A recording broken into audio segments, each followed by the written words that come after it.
Hola, bienvenidas a esta cuarta clase del seminario Patriarcado y Capitalismo en tiempos de crisis. Hoy la idea es hablar sobre racismo, migraciones, feminismo, clase y diversidad. ¿Cómo se cruzan todas estas dimensiones de las opresiones? Y más importante todavía, ¿cómo articulamos una estrategia anticapitalista para la lucha emancipatoria que luche contra todas ellas? Quiero empezar contando 3 anécdotas que ocurrieron en estos tiempos de pandemia. La primera, hace unas semanas hubo grandes manifestaciones en Nueva York, en Los Ángeles y en otras ciudades con la consigna Black Lives Trans Matters, es decir, las vidas negras trans también importan. Y esto se produjo en el marco del profundo movimiento antirracista que se está desarrollando en Estados Unidos. La segunda anécdota. En el marco del COVID también, grandes empresas, talleres textiles que trabajan en condiciones de extrema precariedad para las marcas europeas como Zara o H&M, en países como Birmania, Bangladesh o la India, están aprovechando para despedir a cientos de trabajadoras que se venían organizando en sindicatos para luchar contra esos salarios de miseria. La tercera anécdota.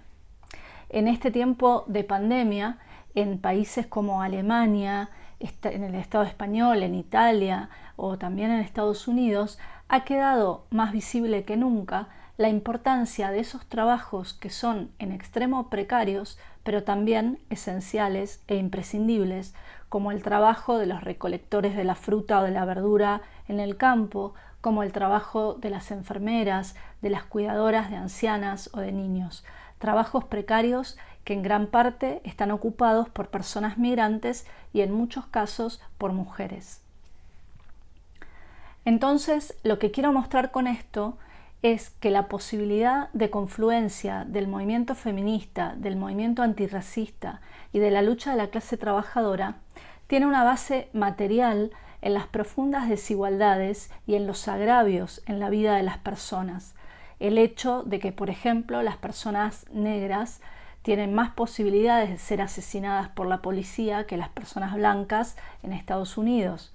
El hecho de que las mujeres negras tienen trabajos más precarios y salarios más bajos que sus compañeras también, por ejemplo, en países como Estados Unidos o en otros lugares del mundo. O el hecho de que las personas migrantes ocupan en general los trabajos más precarios. Todo esto nos está mostrando cómo en el sistema capitalista los agravios de género y el racismo se combinan con la explotación para generar profundas desigualdades para millones de personas. Vamos a volver sobre estos temas de actualidad.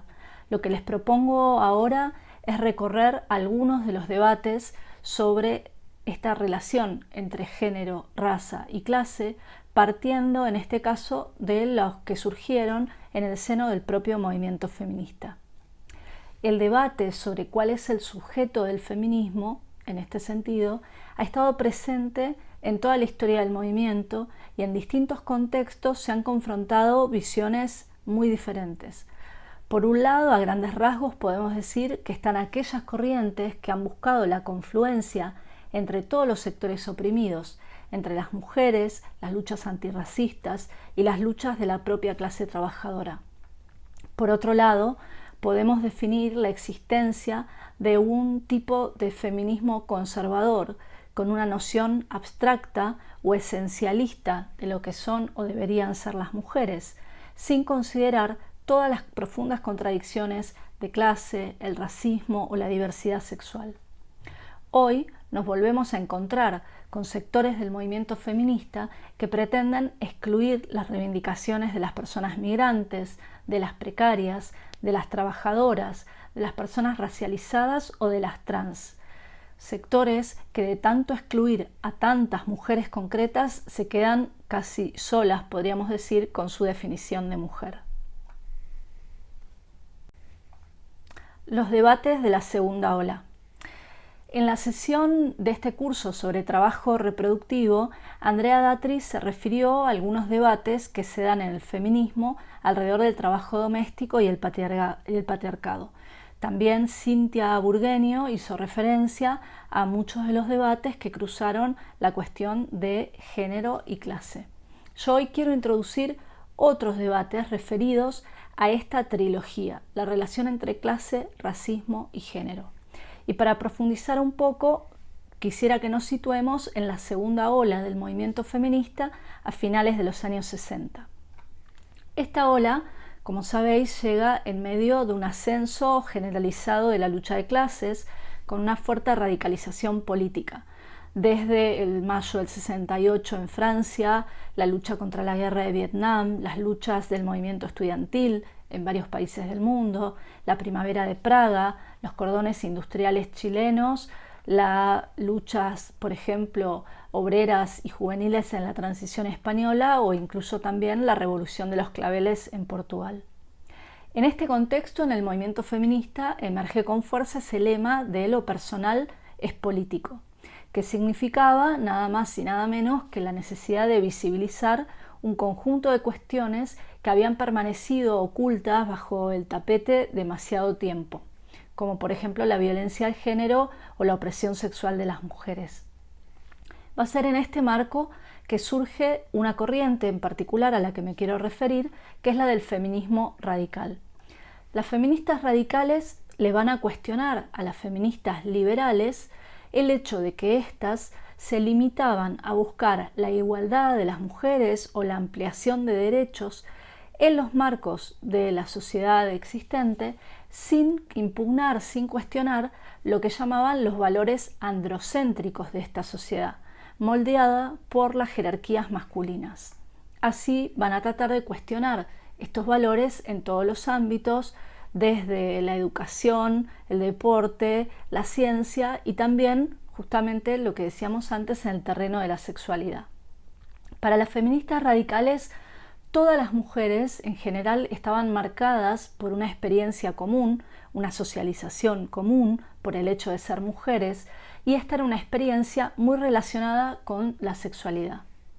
Una de las autores de referencia del feminismo radical es Shulamit Firestone, quien define que el feminismo radical es esta teoría que busca la causa última y la gran fuerza motriz de todos los acontecimientos en la dialéctica del sexo. Y plantea que la sociedad está dividida en dos grandes clases biológicas diferenciadas con fines reproductivos y por los conflictos de estas clases entre sí.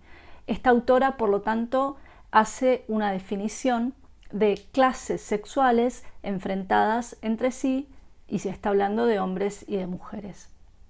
Otras autoras de esta corriente van a hacer una definición del patriarcado como un sistema de dominación sexual que rastrean hacia atrás en miles de años, por lo cual los varones ejercen una dominación sobre las mujeres, un sistema que además consideran como el sistema básico o prioritario de dominación en la sociedad. Finalmente, estas posiciones van a ir derivando con el correr de los años hacia posiciones cada vez más esencialistas, es decir, donde las mujeres en general tienden a estar definidas por su sexualidad, que además va a ser caracterizada siempre como pasiva o emocional frente a la agresividad que se les atribuye a todo el género masculino, como si se tratara casi de algo esencial que viene con la biología. Se construye de este modo un sujeto mujer basado en la sororidad entre mujeres, más allá de las diferencias de clase y más allá de otra serie de opresiones. Esta posición va a llevar al mismo tiempo a defender planteos que son separatistas, es decir, que tienden a separar o a oponer incluso el movimiento de mujeres al resto de los movimientos sociales o a la clase trabajadora. Sin embargo, este sujeto universal femenino construido por las feministas radicales va a ser impugnado tanto por las feministas socialistas como por otro conjunto de corrientes feministas como las feministas negras, las feministas lesbianas o las llamadas feministas del tercer mundo, planteando que esta definición general y abstracta del patriarcado no tomaba en cuenta las diferencias reales y concretas que existían entre distintas mujeres, el hecho de que no todas tenían las mismas experiencias, tampoco en el terreno de la sexualidad, y que había cuestiones que también eran muy importantes para el resto de las mujeres oprimidas. En este sentido hay una feminista negra, Bell Hooks, que lo explica de un modo muy claro. Ella dice, y la cito: las visiones utópicas de la sororidad se basaban únicamente en la conciencia del hecho de que todas las mujeres eran de alguna manera víctimas de la dominación masculina, pero estas visiones se vieron afectadas por los debates de raza y clase. Estos debates no trivializaban la insistencia feminista en que la sororidad es poderosa, sino que simplemente hacían hincapié en que solo se podía llegar a ser hermanas en la lucha si nos enfrentábamos a la forma en que algunas mujeres, mediante la clase, la raza o la orientación sexual, dominaban u oprimían a otras mujeres. Y a partir de acá se creaba una plataforma política que abordara estas diferencias. La definición del patriarcado como el principal eje de dominación que afecta a las mujeres fue cuestionado entonces por distintas corrientes, como decía, las feministas socialistas o las feministas negras. En el caso de las feministas socialistas, además, insistieron en que no era posible una verdadera emancipación de las mujeres en el marco de mantener el sistema capitalista, que hacía uso de esas relaciones patriarcales y también del racismo para maximizar sus ganancias y para generar divisiones entre los distintos sectores de los oprimidos. Las feministas socialistas rechazaron además todas estas tendencias separatistas, apostando por construir un sujeto político de transformación social más fuerte con la clase trabajadora de conjunto. Poco después también se abrieron otros debates, por ejemplo, sobre la relación entre el patriarcado, el racismo y el capitalismo. Algunas decían que había que considerar los sistemas autónomos que interactuaban entre sí, mientras otras autoras, como ya vimos en otras de las clases de este curso, planteaban que había que adoptar una teoría unitaria que permitiera comprender la complejidad del sistema capitalista como una totalidad que hacía uso de esas diferencias jerarquizadas en los mecanismos de la dominación.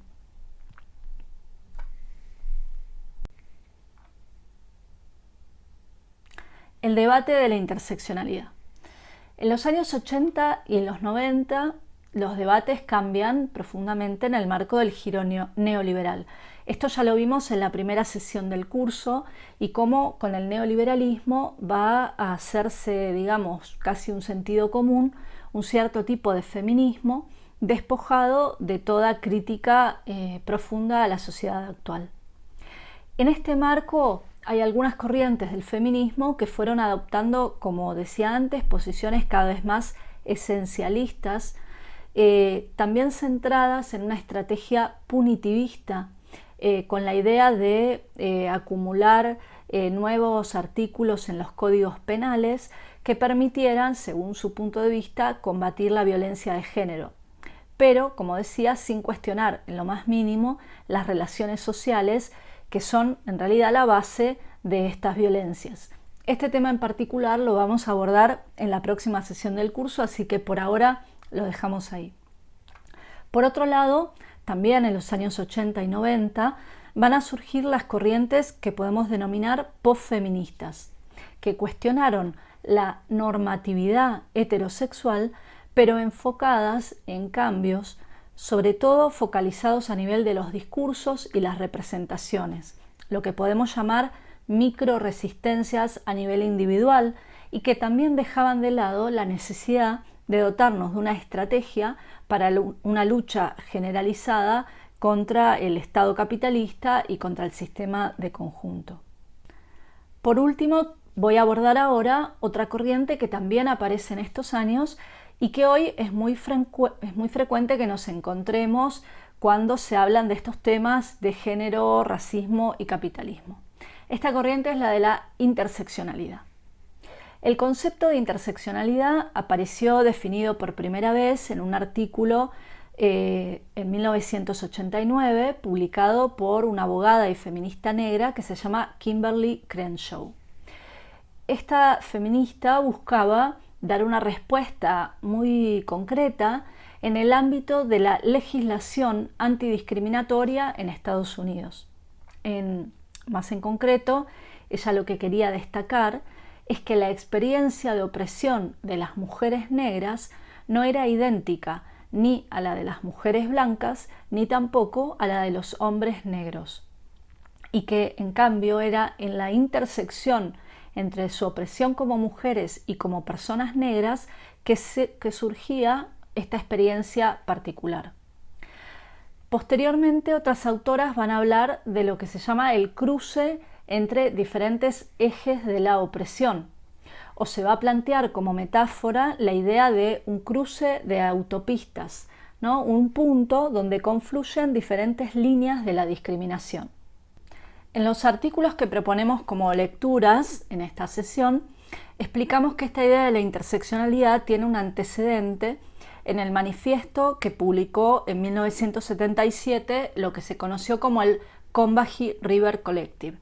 Este era un grupo de feministas negras, lesbianas, socialistas, que toman este nombre en homenaje a la valiente acción que había desarrollado una mujer negra, Harriet Tubman, en medio de la Guerra de Secesión norteamericana en 1860 y que había permitido de forma muy valiente liberar a cientos de esclavos. Desde el Combahee River Collective planteaban que había una experiencia compartida de las mujeres negras como una simultaneidad de opresiones. Y aquí aparece esta idea de la trilogía de clase, raza y género, a la que se agregaba también, se incorporaba la cuestión de la diversidad sexual. Desde esta posición apuntaban a una crítica al movimiento feminista hegemonizado por el feminismo radical y cuestionaban también sus posiciones separatistas.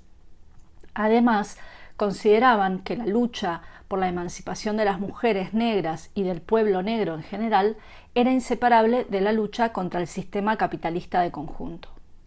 Ahora bien, la idea de la interseccionalidad surge unos años después, casi una década después, en los años 80, y va a aparecer más bien como un análisis de las experiencias individuales o colectivas que se producen con el cruce de estas opresiones. Pero la necesidad de una estrategia anticapitalista y revolucionaria ya no va a formar parte de las preocupaciones de estas corrientes teóricas. A la trilogía de género, raza y clase también se les van agregando otros vectores de la opresión como la sexualidad, la nacionalidad, la edad o la diversidad funcional.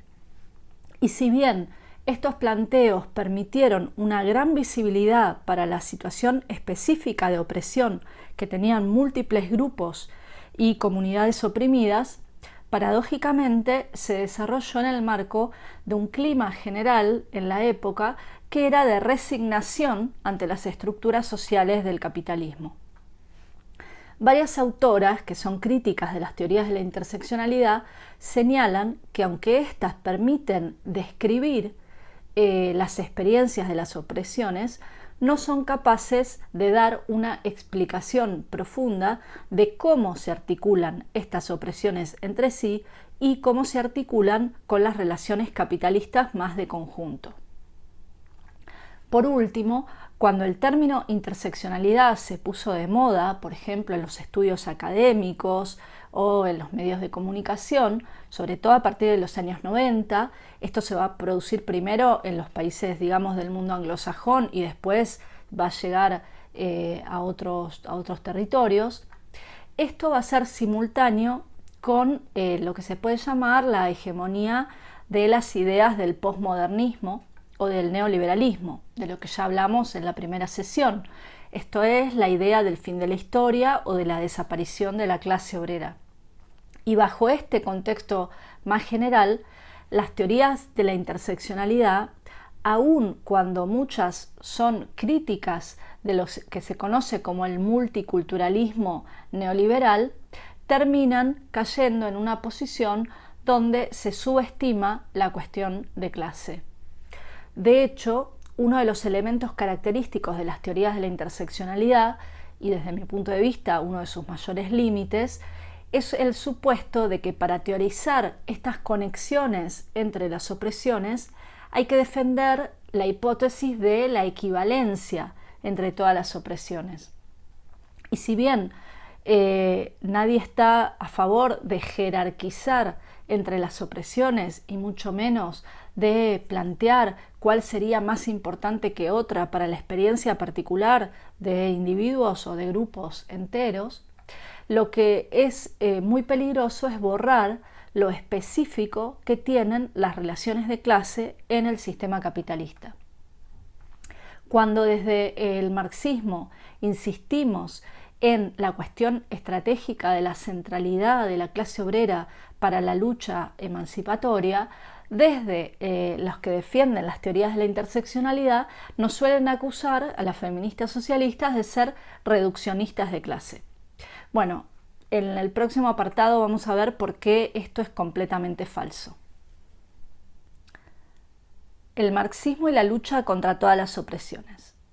Como decía, cuando se acusa al marxismo de ser reduccionista de clase, lo que en realidad se está presentando es una especie de caricatura del marxismo, como si éste solo se interesara por las cuestiones económicas de la clase trabajadora, como el salario, el seguro médico o las condiciones de trabajo, pero nada más. Sin embargo, tanto en la obra de Marx y Engels como en el pensamiento y la obra de Rosa Luxemburgo, de Lenin o de Trotsky se encuentran importantes aportes acerca de qué papel juega justamente el racismo como uno de los mecanismos de la dominación capitalista desde sus orígenes. Para darles una idea, en El Capital, uno de sus trabajos claves, Marx escribió que el descubrimiento del oro y la plata en América, la expoliación, la esclavitud y el sepultamiento de la población aborigen en las minas, el comienzo de la conquista, el saqueo de las Indias orientales y la conversión de África en un lugar para la caza de pieles negras eran parte de los comienzos de la época de desarrollo del capitalismo. También Marx combatió en otros trabajos, en otros momentos, de forma muy decidida contra todos los prejuicios que existían, por ejemplo, en sectores de la clase trabajadora inglesa contra los trabajadores irlandeses, que eran, podríamos decir, un sector racializado en aquella época por la propia burguesía británica para dividir entre trabajadores de primera y trabajadores de segunda, y para generar esas divisiones internas al interior de la propia clase trabajadora. Marx llegó a afirmar que esa división, esa escisión entre los trabajadores ingleses y los trabajadores irlandeses era uno de los secretos de la dominación de la burguesía británica, nada más y nada menos. Por otro lado, en los combates de Lenin contra el economicismo, en sus elaboraciones y también las de Rosa Luxemburgo sobre el imperialismo y la aristocracia obrera, la opresión de los pueblos coloniales, en las resoluciones de la Tercera Internacional o en los primeros 4 congresos o en los escritos de Trotsky sobre la cuestión negra en Estados Unidos, y sin mencionar aquí lo que ya hablamos en otras sesiones, toda la tradición del feminismo socialista o la organización de los congresos internacionales de mujeres, en todos estos hitos podemos ver que no hay en el marxismo ningún desprecio, ninguna postergación o ninguna devaluación de las cuestiones del racismo o la opresión de género. En todo caso, para encontrar posiciones de este tipo tenemos que referirnos al estalinismo o a otras deformaciones economicistas del marxismo. Volviendo a la articulación entre racismo y capitalismo. El racismo es uno de los mecanismos de la dominación capitalista y está relacionado por lo menos con 3 fenómenos. En primer lugar, con todo lo que fue el sistema atlántico de la esclavitud, con la apropiación de los negros en África, su traslado a las nuevas colonias americanas para explotarlo como trabajo esclavo.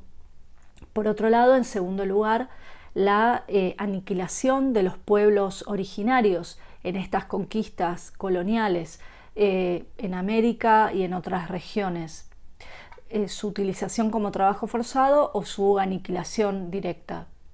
Y por otro lado, en tercer lugar, todo lo que fueron las empresas coloniales de las grandes potencias imperialistas que se encuentran en la base de la expansión capitalista junto con lo que fue la extensión de las relaciones asalariadas en el trabajo. Posteriormente, el racismo perduró como una forma de delimitar, como decíamos antes, trabajadores de primera y trabajadores de segunda, lo que podríamos llamar también un ejército industrial de reserva, que permite a la clase capitalista presionar hacia abajo todas las condiciones laborales, el salario y amenazar con el despido permanentemente al conjunto de la clase obrera. El racismo no solo fue esto, digamos, utilizado para esta división interna de la clase trabajadora y su explotación, sino también para dividir subjetivamente a los explotados y a los oprimidos entre sí, para que se enfrentaran entre sí y debilitar, por lo tanto, su poder de clase.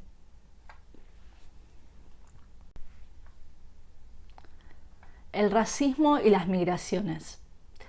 En las últimas décadas, con la expansión de las migraciones a nivel mundial, el racismo se combina con la xenofobia para recrear de diferentes formas estas jerarquías de desigualdad y estas divisiones entre las clases trabajadoras y laboriosas de todo el mundo, promoviendo todo tipo de prejuicios reaccionarios.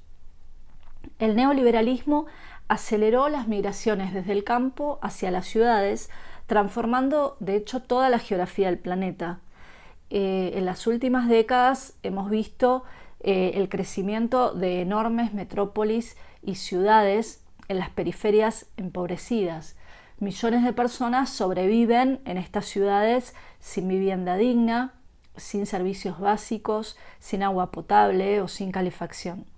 Y esto se suma a la expoliación de los recursos naturales y la destrucción del medio ambiente que generan grandes empresas multinacionales en estos territorios.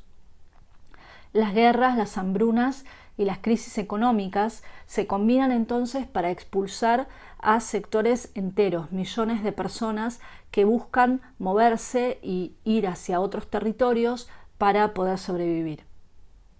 Se estima que en los próximos 10 años el total de las migraciones podría pasar de los 230 millones de personas que están migrando en la actualidad a más de 400 millones de personas.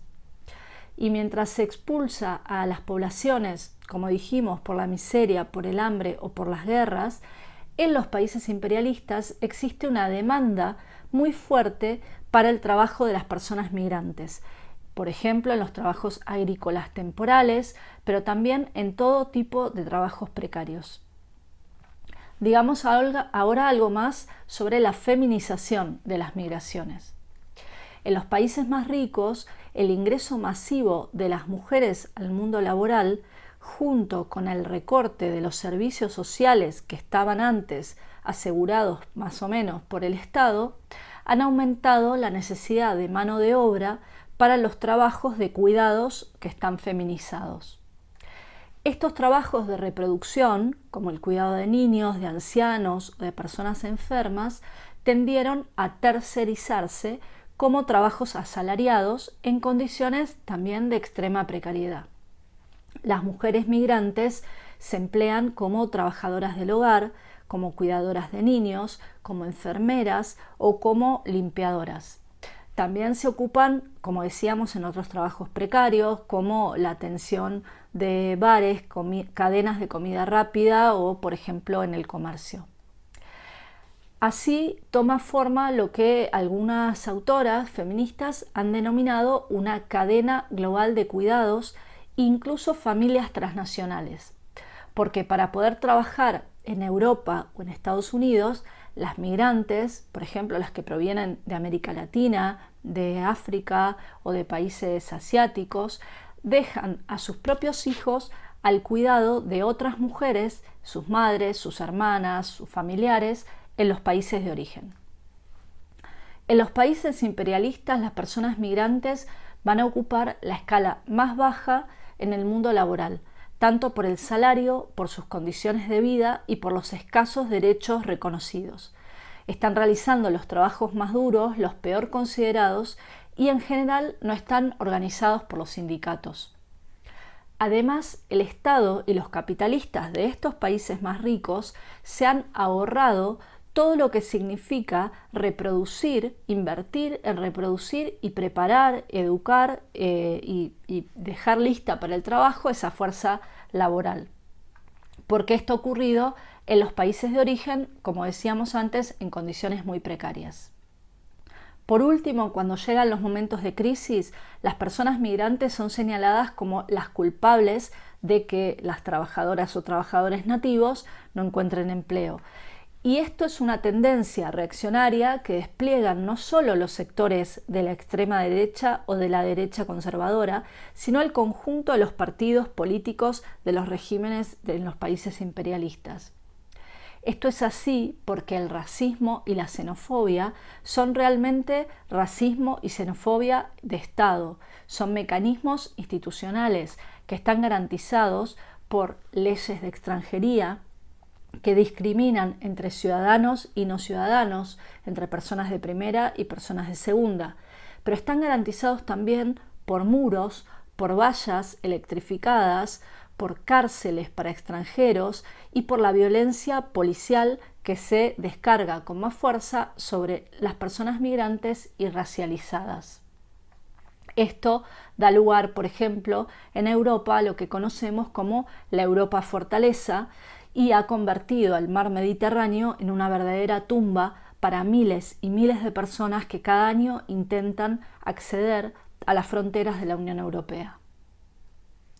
A su vez, el racismo y la xenofobia se combina, como decíamos, con la precariedad y también con el machismo, como vemos, por ejemplo, en el caso de las trabajadoras del hogar o de las temporeras, que están en una situación mucho más vulnerable para poder denunciar los abusos sexuales que ocurren en los propios lugares de trabajo.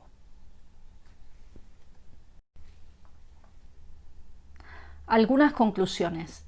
Nosotras consideramos que la cuestión de clase sigue desempeñando un papel central que delimita campos irreconciliables en nuestra sociedad. Y por eso es imprescindible recuperar un feminismo revolucionario y de clase. Pero al mismo tiempo, consideramos que sería un grave error concluir de esto que las opresiones son algo secundario para el funcionamiento del capitalismo. Las relaciones patriarcales que surgieron efectivamente hace miles de años, mucho antes que el capitalismo, así como el racismo, no son entidades más allá de la historia, sino que han adquirido nuevas formas en el marco específico de las relaciones sociales capitalistas. Por otro lado, la clase trabajadora, por las posiciones estratégicas que ocupa en la producción, en la circulación y en la reproducción del capital, es la que tiene la capacidad de desarticular el poder de los capitalistas, de su Estado, de sus fuerzas represivas, y sobre esta base construir una sociedad de nuevo tipo en alianza con todos los sectores oprimidos y explotados. En el marco de la nueva crisis capitalista que estamos viviendo y con la reemergencia de movimientos sociales como por ejemplo el movimiento de mujeres, que tuvo mucho dinamismo en los últimos años, o el movimiento antirracista, que está teniendo mucha fuerza en la actualidad, hay ciertos sectores del activismo de la izquierda que tienden a autonomizar la lucha contra la opresión racial o la opresión de género de la lucha contra el sistema capitalista de conjunto. Y a la idea de la centralidad de la clase trabajadora en la lucha contra el capitalismo le oponen la aparición de nuevos sujetos sociales apoyándose en estos movimientos. Por otro lado, también en sectores de la izquierda encontramos una oposición opuesta, ¿no? Donde se reafirman posiciones que podríamos decir que son reduccionistas economicistas, que subestiman la cuestión del racismo, la cuestión de género, como si fueran cuestiones secundarias. De este modo terminan en lo que nos parece que son posiciones o visiones sindicalistas sobre la clase trabajadora, corporativas, o en los países imperialistas lo que podemos llamar un cierto chauvinismo del bienestar. Es decir, la idea de que hay que luchar por conseguir pequeñas mejoras, como el seguro médico o el aumento de salario, pero dejar de lado la lucha contra el racismo, contra la opresión de las mujeres o contra el sistema capitalista de conjunto. Para nosotras no tiene sentido esta oposición que se hace, esta falsa oposición entre la lucha de las mujeres, la lucha antirracista o la lucha LGTBI con la lucha de la clase trabajadora. Lo que en realidad hay que dejar claro es que la clase trabajadora es hoy más diversa, más racializada y más feminizada que nunca en su historia. Y por lo tanto, lo que hace falta es lo que nosotras llamamos una estrategia de hegemonía de la clase trabajadora para unir la lucha de todos esos sectores oprimidos contra el capitalismo, contra sus estados y por la lucha por una sociedad alternativa y superadora del capitalismo. Bueno, espero que les haya gustado esta clase. Como siempre, los invitamos a que comentéis, a que hagan las preguntas que quieran en el foro y también a que puedan darle una lectura a la bibliografía que estamos recomendando. Muchas gracias.